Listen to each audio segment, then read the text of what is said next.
Merci d'être avec nous sur les antennes de la télévision nationale. Au sommaire de ce journal, le ministère de la Santé a dépêché une équipe à l'hôpital Mère et Enfants de Somphonia. Elle est allée s'enquérir de l'état de cette infrastructure sanitaire moderne dont les travaux ont pris fin en 2021.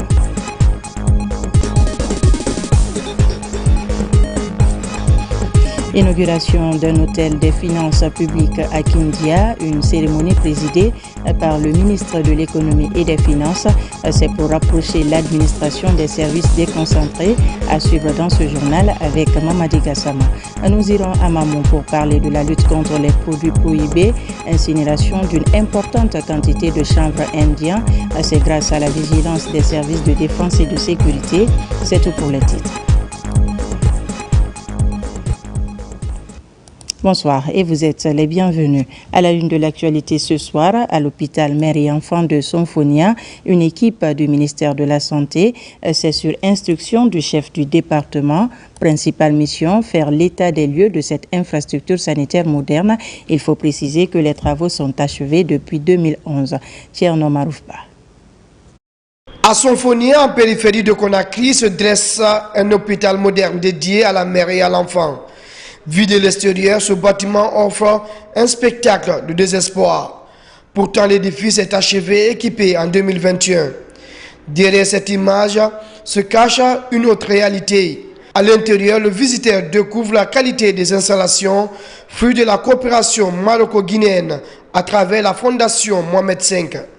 Cet hôpital moderne, spécialisé pour le traitement de la mère et de l'enfant, vise la réduction de la mortalité maternelle et infantile. Avant la mise en service de l'édifice, une mission du ministère de la Santé et de l'Hygiène publique est sur les lieux. Tout est là, mais il est nécessaire de faire une certaine retouche extérieure. À l'intérieur, tout est bon, presque tout est bon.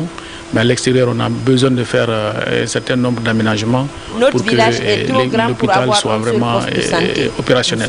Dans cet hôpital, on retrouve plusieurs services pour des soins de qualité dédiés à la mère et à l'enfant.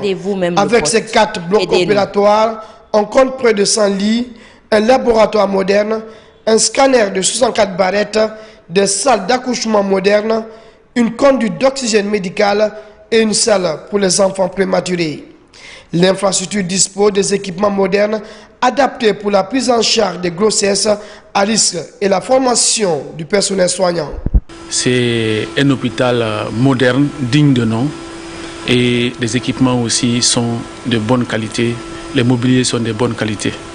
Et je crois que la vision de Monsieur le ministre et à travers le président de la République, cet hôpital répond à un hôpital moderne et aussi qui va faire vraiment un réceptacle pour traiter les mères, traiter les enfants et les bébés et qui sont vraiment le capital pour le développement de la Guinée. La visite de l'hôpital Mère et Enfants de Somphonia par cette mission vise à explorer des sites devant recevoir les services du CHU Niastine qui doit évacuer pour sa reconstruction, l'extension et la modernisation après celui de Donka. Signature d'un partenariat entre l'hôpital national d'Onka et des universités locales.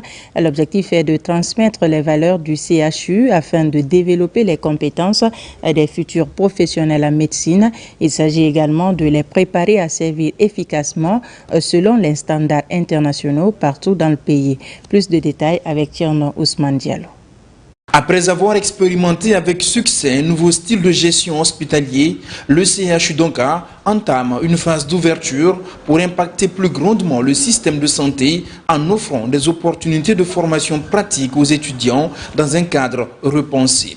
La signature d'un partenariat avec les universités Roi Mohamed VI et Nelson Mandela s'inscrit dans cette approche de développement d'une nouvelle dynamique de coopération avec les établissements qui forment des médecins et infirmiers. Nous ne pouvons que nous réjouir de la qualité de la gestion actuelle de l'hôpital national d'Onka, vu la nouvelle dynamique qu'ils ont introduite au sein de l'hôpital. Ça pourra contenir nos apprenants pour qu'ils puissent s'adapter sur le marché en vue d'être plus compétitifs. Un sentiment de joie, mais aussi de fierté pour nous, pour avoir bénéficié de la confiance de l'administration du CHU de Donka et par rapport à la signature de ce constat. Grâce aux réformes entreprises et au transfert de compétences en cours avec les grands hôpitaux européens et nord-américains, les différents étudiants qui seront reçus bénéficieront d'un encadrement destiné à faire d'eux des acteurs de santé modèles travaillant selon les normes internationales.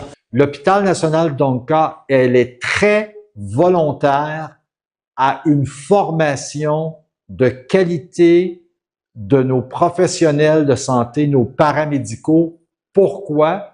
Parce que ce sera les paramédicaux de demain qui prendront en charge et qui donneront des soins à la population. Donc, pour nous, ils doivent maintenir un niveau de qualité selon des normes internationales que nous offrons ici à l'hôpital national Donka. Avant ce partenariat avec les universités privées, le CHU Donka avait signé un partenariat avec l'université de Conakry, affichant une volonté de contribuer durablement à la formation et à la recherche dans le domaine de la médecine et des soins infirmiers. Direction Oudouma-Koro, une localité de la savane guinéenne. La population se bat chaque jour contre le manque d'infrastructures de santé. L'unique poste de santé qui existe de nos jours manque presque de tout. Et pourtant, derrière ces murs modestes du poste de santé, des soignants se battent quotidiennement pour préserver l'essentiel. Images et témoignages dans ce reportage signé Moussa Koumara. Oudouma-Koro, un des plus gros districts de Kignéran. Dans ce village, la santé reste une priorité. Le poste de santé construit pour répondre aux besoins essentiels de la population porte aujourd'hui les marques visibles du temps et de l'usure. Le poste est en matière de dégradation. Il doit y avoir une rénovation du poste. En plus, encore les intrants ou les matériels qui sont à l'intérieur du poste sont un peu vieillis et nous sommes en manque de certains matériels. Dans ce poste de santé, pas de pharmacie ni de lit adapté, à l'image de ces lits d'accouchement. Ici, lorsqu'un enfant tombe malade ou qu'une femme enceinte a besoin de soins, il faut parcourir des kilomètres, souvent dans des conditions difficiles. Un trajet parfois périlleux qui peut faire toute la différence entre espoir et l'urgence. Notre village est trop grand pour avoir un seul poste de santé. Nous souffrons ici. Pas de médecins qualifiés, ni de médicaments, ni de sages-femmes. Regardez vous-même le poste. Aidez-nous. Ce seul et unique centre de santé sous-équipé a été construit par cet homme en 2012. Pas natif de Oudouma-Koro, mais son histoire avec le village remonte à 1975, alors envoyé comme membre de la brigade motorisée agricole. À cette date-là, aucune structure de santé n'existait dans le village qui ne comptait que 350 habitants contre 6000 aujourd'hui. Je me rappelle lorsqu'on est venu au village, la première des choses, dès qu'on a déposé un bagage, le monsieur chez qui je logeais, qui s'occupait, un ancien combattant, qui s'occupait un peu des soins, m'a dit « Ah docteur, ça tombe bien, vous venez arriver, voici 2 jours, il y a une femme ici qui est en travail et qui n'arrive pas à accoucher. » À l'époque, ils n'avaient pas où les amener. Je vous dis, nous-mêmes, en venant ici, on a mis toute une journée. Et les évacuer, le centre de santé le plus proche, c'était impossible. Alors, je me suis dit, bon, ben, écoutez, on va la voir. On est allé voir cette dame-là. Heureusement, bon, j'ai pu faire accoucher cette dame-là. Les villageois, ils n'en revenaient pas.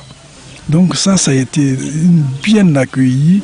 Et du coup, moi, on m'a d'ailleurs désolidarisé complètement des travaux champêtres en disant « Ah, le docteur, on va faire pour lui ce que lui doit faire sur le terrain, on va le faire pourvu qu'il soigne. » Donc ils m'ont installé, j'ai commencé tout de suite à soigner la population. À Oudouma-Koro, redonner vie à ce poste de santé ou construire un centre de santé plus amélioré, c'est offrir à toute une communauté un avenir plus serein.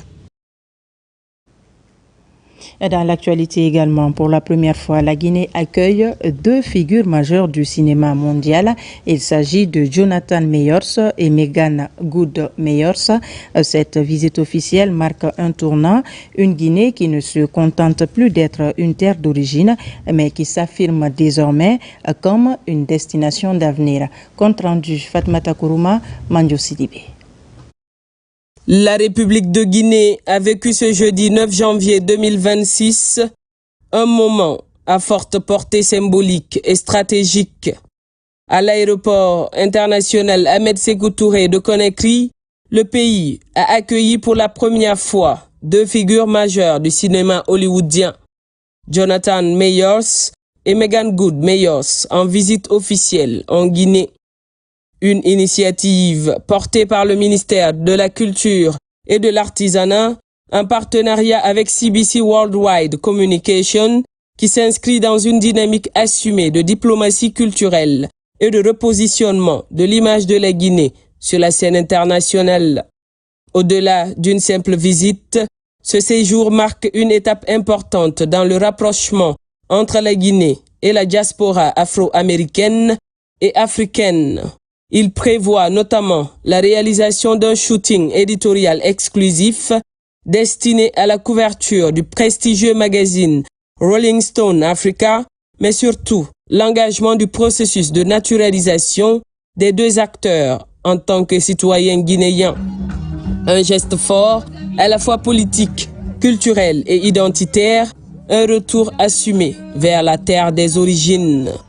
Moment fort de la visite du couple en Guinée, une soirée culturelle privée de haut niveau, organisée sur le site du lac Basikolo, nouvel emblème du branding national.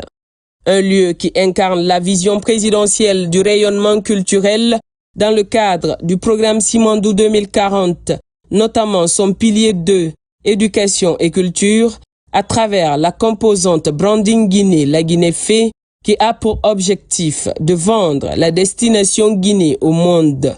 La cérémonie s'est tenue sous la présidence du ministre directeur de cabinet de la présidence Guiba Diakité et du ministre secrétaire général de la présidence, le général Amara Kamara, également en présence de membres du gouvernement, de représentants institutionnels et d'acteurs culturels. Ainsi, la représentante du magazine Rolling Stone Africa, dans sa prise de parole, a tenu à souligner que le choix de la Guinée n'était nullement le fruit du hasard. À travers Jonathan Mayors et Meagan Good, a-t-elle déclaré, la Guinée accueille non seulement de nouveaux citoyens, mais aussi de véritables ambassadeurs culturels internationaux.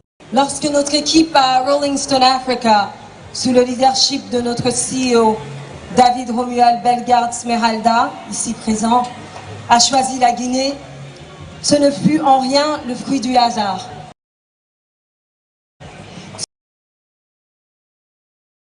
Ce choix s'est imposé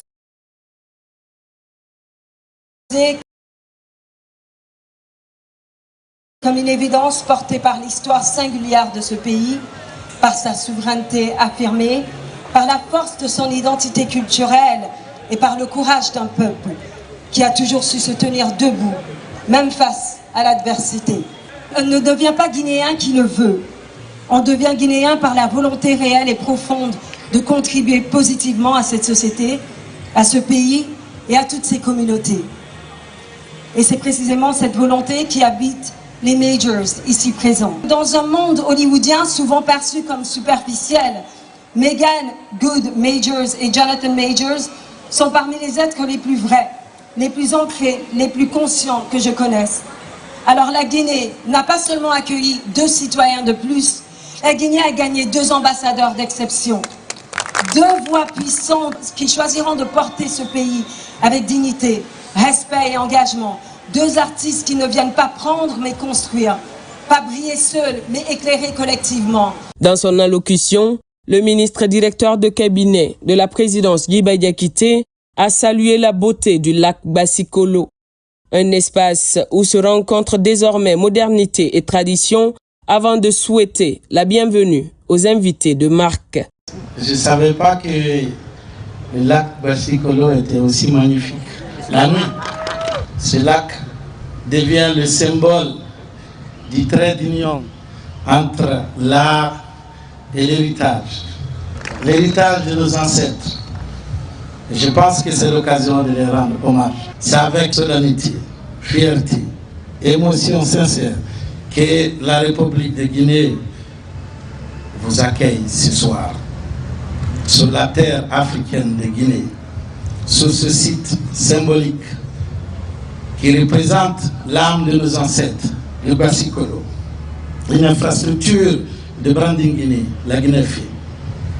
Un lieu pensé non seulement comme un espace culturel, mais comme une scène symbolique de notre ambition nationale. En recevant ce soir notre sœur, Madame Megan Good Myers, et notre frère Jonathan Myers, la Guinée célèbre bien plus qu'une visite. Elle honore un retour symbolique, une connexion profonde avec une terre qui fut hier comme aujourd'hui un carrefour de civilisation, de résistance et de dignité. La Guinée est une terre mémoire. Elle fut l'un des ponts de départ de la tragédie de la traite négrière, d'où partir dans la douleur des millions de femmes, d'hommes arrachés à leur humanité. Mais elle est aussi et surtout une terre de résilience, de transmission et de renaissance, où les cultures ont survécu à l'oppression. Votre présence ici ce soir résonne comme un dialogue entre les rives du temps. Elle nous rappelle avec force que la culture n'est pas un ornement, mais une puissance structurante, et que le patrimoine mémorial constitue un socle essentiel de toute construction nationale durable.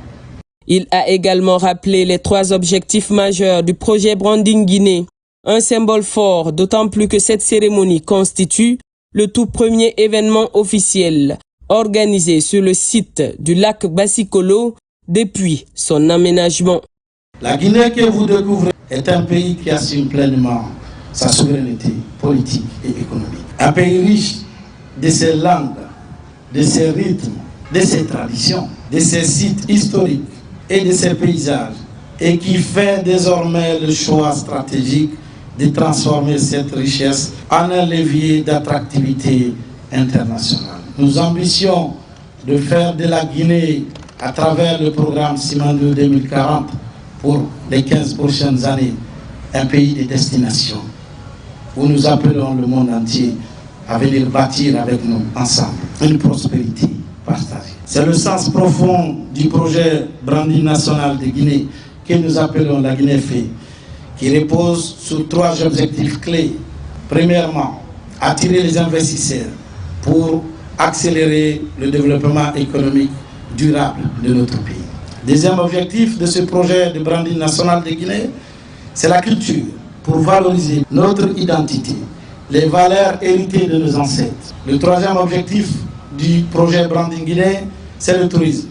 Nous avons des ambitions, des grandes ambitions, à travers cette vision Simandou 2040, pour promouvoir la beauté de notre pays et renforcer la destination Guinée. Le site du lac Bassi-Kolo, qui nous accueille ce soir, est rempli d'histoire, d'émotions,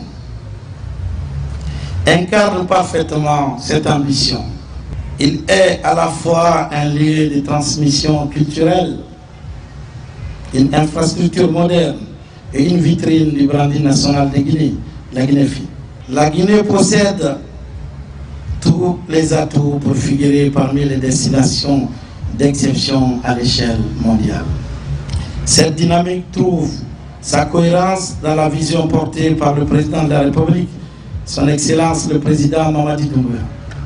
Ma sœur Megan Good Myers, mon frère Jonathan Myers, au nom du président de la République et du peuple souverain de Guinée, soyez les bienvenus chez vous.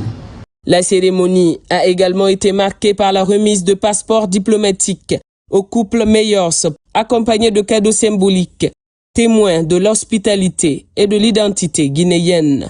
Au nom du chef de l'État, j'ai l'honneur et le privilège de vous remettre votre passeport diplomatique guinéen. C'est un honneur, vraiment un honneur d'être accueilli de cette manière dans un pays aussi incroyable, avec des personnes aussi extraordinaires et puissantes. Parce qu'au fond, il s'agit vraiment d'être qui nous sommes profondément. Il s'agit de partager nos histoires, de nous voir les uns les autres, de nous aimer, de nous renforcer mutuellement, de nous élever les uns les autres et d'être pleinement authentiques dans notre culture et dans ce que nous sommes à travers toute la diaspora africaine. Avoir l'opportunité de pouvoir faire cela, de pouvoir élever les autres, comme l'a dit Gwen, de donner mais aussi de recevoir énormément en retour et quelque chose de précieux. Je voulais simplement dire merci infiniment de nous avoir accueillis à bras ouverts pour tout l'amour qui a été partagé, tout le soutien et toute l'émotion ressentie. C'est bon d'être à la maison. Bonsoir. Bonsoir, la famille. C'est vraiment ce mot qui a commencé à résonner dans ma tête et dans mes tripes pendant que nous écoutions le discours de Gwen. C'était tellement touchant. Ce cadeau de rejoindre cette famille, de devenir citoyen de ce pays, s'inscrit pleinement dans ce que nous essayons de faire en tant que membres de la communauté hollywoodienne, de la communauté de divertissement, mais surtout en tant que membres de la diaspora africaine. Créer des points, comme certains le disent, mais aussi rassembler toutes nos histoires, montrer que nous ne sommes pas un bloc uniforme, mais une force puissante et bien présente dans la création culturelle. Avec ce cadeau et ces retrouvailles familiales, nous sommes encore plus encouragés à venir ici, à revenir à la maison et à aider de toutes les manières possibles. Mettez-vous vraiment au travail parce que nous avons de très bonnes idées. Tout ce que nous connaissons, c'est le cinéma et le film. Nous sommes noirs depuis toute notre vie, donc on maîtrise le sujet. Parlons-en. Voyons concrètement comment faire avancer tout cela parce que Rolling Stone Africa, ce pays tout entier, c'est un mouvement. Et comme on dit chez nous, c'est lancé, c'est en marche. Nous sommes très heureux d'être ici. Que Dieu vous bénisse. Merci. Prenant la parole, le ministre de la Culture et de l'Artisanat a insisté sur la portée de cette visite. La présence de ces 2 étoiles du cinéma mondial en Guinée constitue une vitrine exceptionnelle pour le pays. Désormais ambassadeurs du branding Guinée, les acteurs poursuivront leur séjour à Bokeh, où ils découvriront des sites emblématiques susceptibles d'inspirer les afro-descendants en quête de racines et d'histoire. La présence ici sur la terre hospitalière de Guinée de 2 stars, 2 têtes étoilées de l'industrie cinématographique des États-Unis, d'Hollywood, c'est une grande vitrine pour notre pays. C'est aussi un message qui est envoyé et qui a été répondu par le monde. Un message écrit en lettres d'or par le président de la République depuis le 5 septembre 2021 et qui a été répondu par le monde entier. Comme quoi la nouvelle Guinée, elle est née, la Guinée dynamique, elle est née, la Guinée qui progresse, elle est là, avec ses infrastructures, avec ses réformes qui portent, avec le développement de sa culture, avec la mise en avant du branding national, avec la valorisation de ses sites touristiques. Et donc leur présence ici, ce n'est pas une présence fortuite. Ils sont venus non seulement connaître la Guinée, ils sont venus la visiter, ils sont venus l'épouser. Et en réponse à cela, vous avez vu la magnanimité du chef de l'État qui, à travers des actes assez concrets que le ministre directeur de cabinet n'a pas manqué de souligner, a décidé donc d'octroyer à ces 2 têtes étoilées du cinéma mondial des passeports diplomatiques. Comme quoi ils deviennent désormais des ambassadeurs de notre branding national pour faire de ce pays un pays d'investissement, un pays de destination, développer sa culture, mais aussi faire de telle sorte que l'humanité sache que nous avons l'un des plus beaux sites touristiques du monde.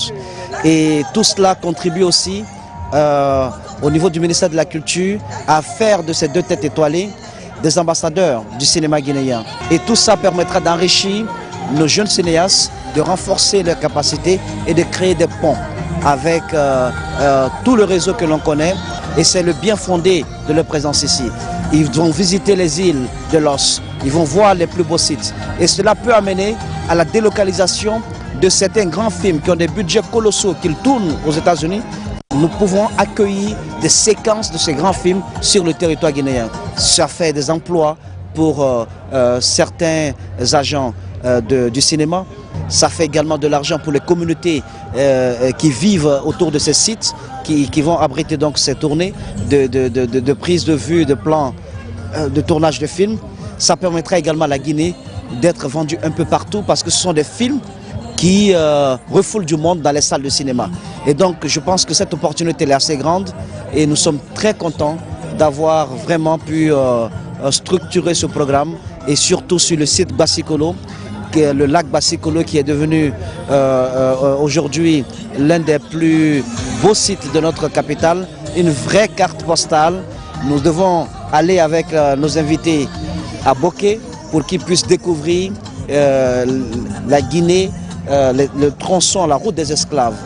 Comme quoi nous avons aussi ce passé douloureux qui n'est pas un refuge pour nous, mais qui est plutôt un lieu où nous prenons l'énergie nécessaire pour bien penser notre présent et bien nous projeter dans le futur. Donc ils vont aller voir la route de l'esclave du côté de Boké. On leur parlera du patrimoine mémoriel de notre pays.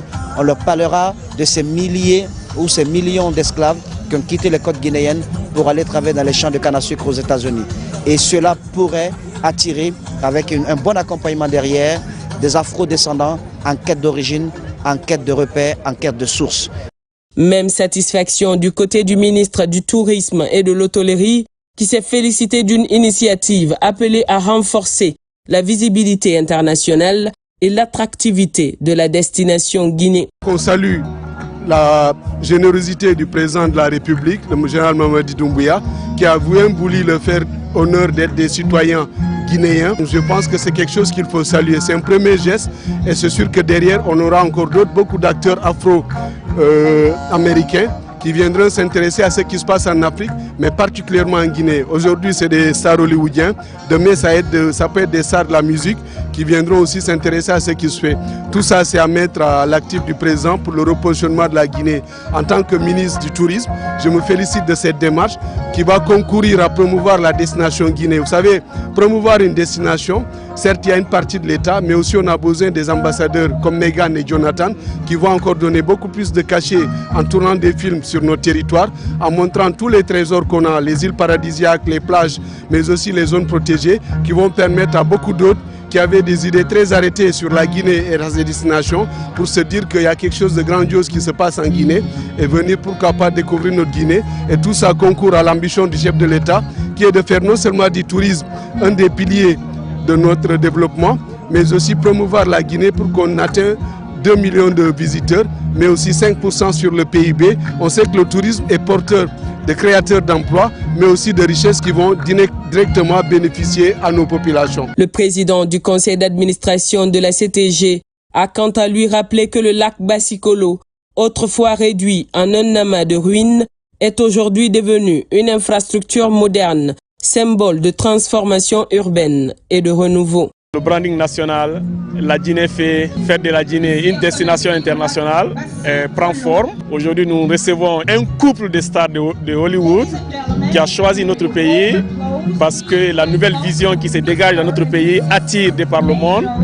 Et les recevoir ici au lac Basikolo, qui il y a quelques années était un endroit qu'on ne pouvait pas fréquenter, ne peuvent que donner de la fierté à toute la Guinée, voir que la vision qu'il a pour la Guinée est en train de se traduire en réalité concrète. Et nous ne pouvons que dire merci au couple qui a regardé toute l'Afrique et a choisi la Guinée comme leur terre natale, leur terre d'origine, la terre de leurs racines, de leurs ancêtres. Ce qui m'a toujours motivé, c'est la promotion de la Guinée dans toute sa splendeur et dans toute sa gloire.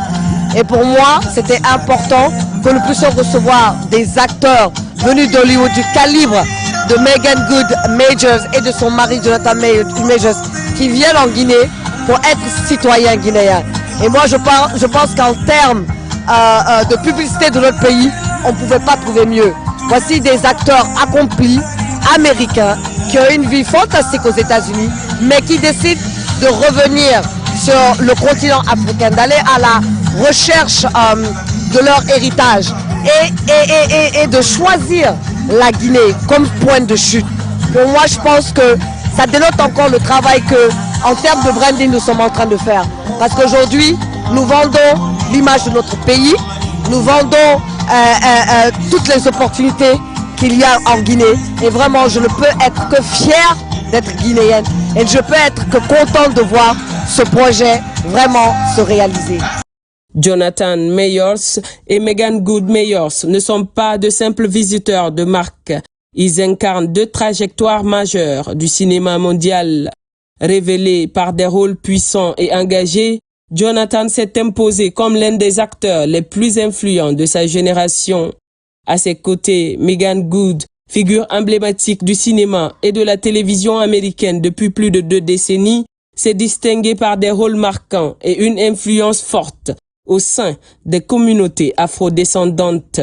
Ensemble, le couple cumule des millions de spectateurs, une audience planétaire et une visibilité qui dépasse largement les écrans. Chaque prise de parole, chaque image, chaque engagement résonne bien au-delà d'Hollywood.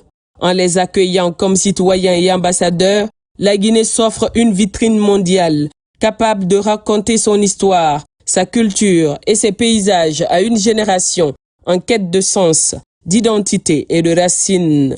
À travers leurs voix, leurs images et leur influence, la Guinée s'invite désormais dans les imaginaires du monde et affirme avec assurance qu'elle n'est plus seulement une terre d'origine, mais une destination d'avenir. Et cette bonne nouvelle qui nous vient de Kindia, la région est désormais dotée d'un hôtel des finances. L'infrastructure a été inaugurée par le ministre de l'économie et des finances. La démarche vise à rapprocher l'administration des services déconcentrés et renforcer la mobilisation des ressources dans cette région stratégique du pays. Reportage de Mamadi Gassama. Après avoir reçu les honneurs dus à leur rang, place à l'inauguration de l'hôtel des finances de la région de Kindia, situé dans le secteur Sabouya sous-préfecture de Frigiagbé. Ces joyaux architectural qui attirent l'attention des passants le long de la route nationale numéro 1 se veut un bâtiment moderne, conforme aux normes d'une administration contemporaine. Ce projet comporte 2 grands bâtiments. Nous avons le bloc administratif qui est un bâtiment du type R+2. Ce bloc administratif comporte à son sein 30 bureaux, 3 grandes salles de conférence et 24 cabines de toilettes. C'est cet édifice qui est derrière nous.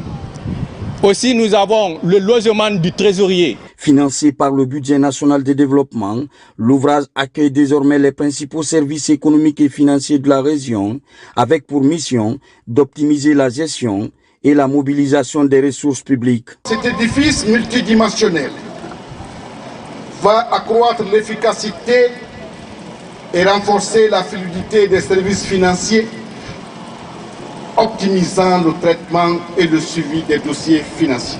Ce projet s'inscrit dans une vision gouvernementale, celle de moderniser l'écosystème architectural dans nos régions, bâti sur une économie plus performante et plus dynamique. C'est en ligne droite de la vision politique et traduite en vision de politique publique de M. le Président dans la vision Simandou 2040 et qui fait la joint venture entre infrastructure et axe 4 qui dit économie, finance et gouvernance dans la globalité. Kindia n'est pas un cas isolé. Les hôtels des finances ont été construits dans chacune des 8 régions administratives du pays afin d'offrir un cadre de travail plus adapté aux agents des services publics au niveau déconcentré. Je vous l'annonçais également dans les titres à Mamou, les autorités locales, les services de défense et de sécurité ainsi que les autorités judiciaires ont procédé ce matin à l'incinération de 1200 kg de chanvre indien et 450 cartons de produits pharmaceutiques hors normes.